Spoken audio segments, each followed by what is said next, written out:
नमस्कार। फाल्गुन अमावस्या की व्रत कथा। एक दिन ब्राह्मण परिवार था जिसमें पति पत्नी और उनकी एक पुत्री थी। उनका जीवन सामान्य चल रहा था। वर्ष बीतते गए और पुत्री भी धीरे धीरे बड़ी होने लगी। बढ़ती आयु के साथ उसमें स्त्रियों के गुणों का भी विकास होने लगा। वह अत्यंत सुंदर, सुशील और सर्वगुण संपन्न थी, लेकिन गरीब होने के कारण उसका विवाह नहीं हो पा रहा था। एक दिन उस ब्राह्मण के घर एक साधु महाराज पधारे। ब्राह्मण पुत्री की सेवा से साधु महाराज का मन बहुत ही प्रसन्न हुआ और उन्होंने कन्या को लंबी उम्र का आशीर्वाद दिया, तो लेकिन यह भी बताया कि इसके हथेली में विधवा योग है। इस बात से चिंतित होकर ब्राह्मण परिवार ने साधु से उपाय पूछा। तब साधु ने कुछ देर विचार किया और विचार करने के पश्चात अपने ध्यान के आधार पर बताया कि कुछ दूरी पर एक गांव में सोना नाम की धोबिन जाति की एक महिला अपने बेटे और बहू के साथ रहती है, जो बहुत ही संस्कारों से संपन्न है तथा पति परायण और निष्ठावान है। यदि यह कन्या उसकी सेवा करे तो इसके विवाह में वह महिला अपनी मांग का सिंदूर लगा दे तो इस कन्या का विधवा योग मिट सकता है।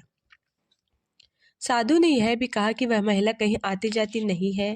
यह बात सुनकर ब्राह्मणी ने अपनी बेटी से धोबिन की सेवा करने की बात कही। अगले दिन कन्या प्रातःकाल उठकर सोना धोबिन के घर चली गई और फिर प्रतिदिन वह धोबिन के घर की साफ सफाई और अन्य सारे कार्य कर अपने घर वापस आ जाती थी। एक दिन सोना धोबिन अपनी बहू से पूछती कि तुम तो सवेरे उठकर सारे काम कर लेती और पता भी नहीं चलता। तब बहू ने कहा, माँ जी, मैंने तो सोचा कि आप ही प्रातः उठकर सारे काम खुद ही खत्म कर लेती है, तो मैं तो देर से उठती हूँ। इसके बाद दोनों सास बहू निगरानी करने लगी कि कौन है जो सवेरे ही घर का सारा काम करके चला जाता है। कई दिनों बाद धोबी ने कह देखा कि एक कन्या प्रातः घर में आती है और सारे काम करके उसके बाद चली जाती है।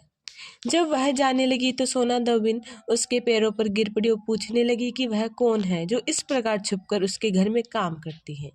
तब कन्या ने साधु द्वारा कही गई सारी बात बताई। सोना धोबिन पति परायण थी, उसमें तेज था, इसलिए वह इस बात के लिए मान गई।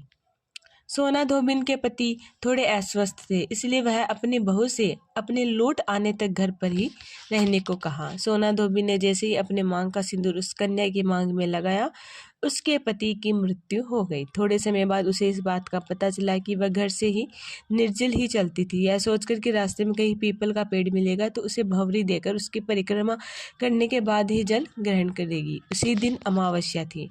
ब्राह्मण के घर मिले हुए पकवान की जगह उसने ईंट के टुकड़ों से 108 बार भंवरी देकर पीपल के पेड़ की 108 बार परिक्रमा की और उसके बाद जल ग्रहण किया।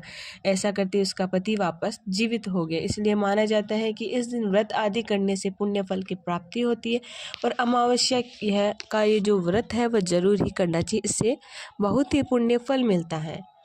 तो आप भी यह अमावस्या करें। दोस्तों, मैं आशा करती हूँ आपको मेरी ये वीडियो पसंद आई होगी। प्लीज़ मेरे चैनल को ज़रूर सब्सक्राइब कीजिए, वीडियो को लाइक कीजिए ऐसे ही और वीडियो और कथाएं सुनने के लिए। धन्यवाद।